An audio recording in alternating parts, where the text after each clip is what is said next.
gurudumu ya lugha ya taifa. Mheshimiwa Spika, hata hiyo lugha ya taifa pia si mdomo changu.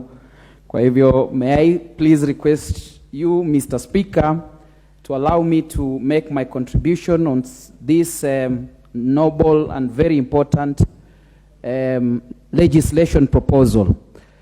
Mr. Speaker, before I make my presentation, I would really want to appreciate and thank our colleague, senior colleague, Mr. Stephen Mule, who has today literally moved from one chair to the other, encouraging new members and assuring them that they'll have an opportunity to speak.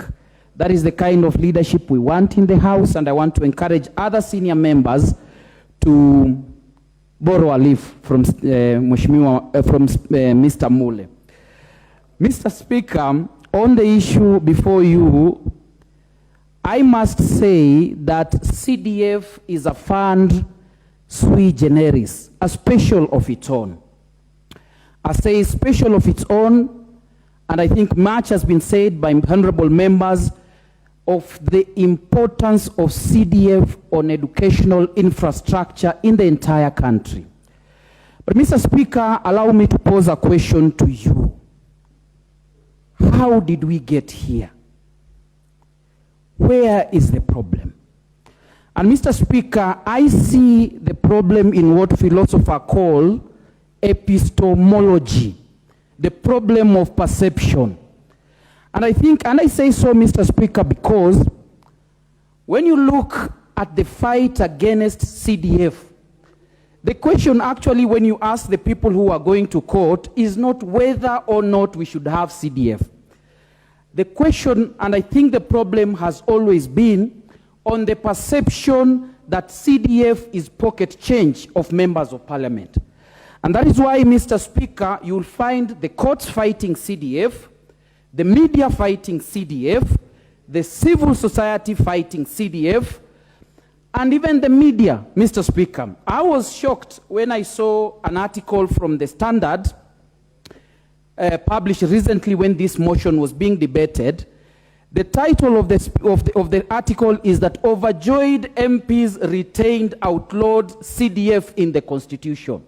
So, Mr. Speaker, I think what we are suffering and why we are having the fight against CDF is purely a problem of perception of CDF, which is now perceived as pocket money for members of parliament.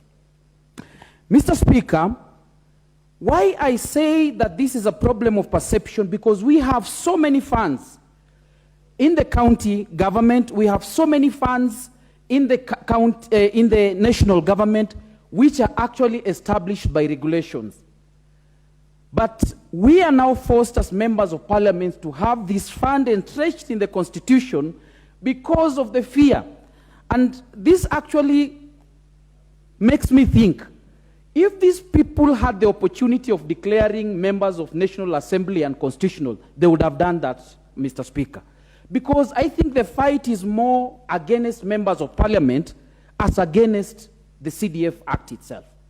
So, Mr. Speaker, just before I joined parliament, I had an opportunity of appearing with you in a matter in Kilifi. And one of the people who motivated me as a young lawyer to vie in this election is to be people like you, because I used to see that the position of member of parliament is a lucrative position and it has a national figure, and in addition to that, probably there is good remuneration. But Mr. Speaker, after interaction with members of parliament in this house, I can confidently say some of them are moving loans. Moving loans because, Mr. Speaker, of the challenges that they face on a day-to-day basis as they help their constituents. While seated here, Mr. Speaker, I have paid school fees for 10 students, 3 from Macloriti Secondary in Taveta, 2 from Eldoro Secondary in Taveta, 1 from Jukini Secondary in Taveta, 3 from Timbila Secondary in Taveta, while seated here. So, unless, Mr. Speaker, we do something with CDF, I am telling you, most of of these members of parliament will be running away, will be staying in parliament, not because they have no any other activities outside parliament, but running away from auctioneers, Mr. Speaker.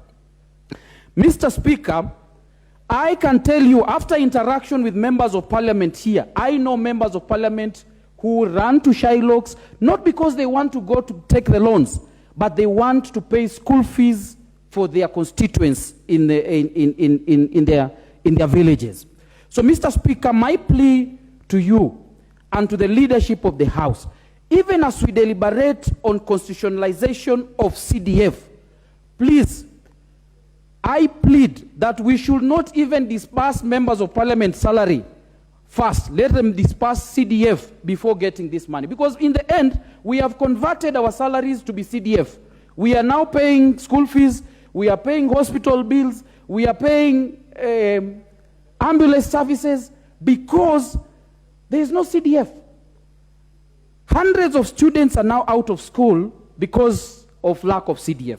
So, Mr. Speaker, I want to plead with us, even as we entrench the leadership of the House, led by you as truly, Mr. Speaker, to go and ensure that Treasury release the CDF before any other activity.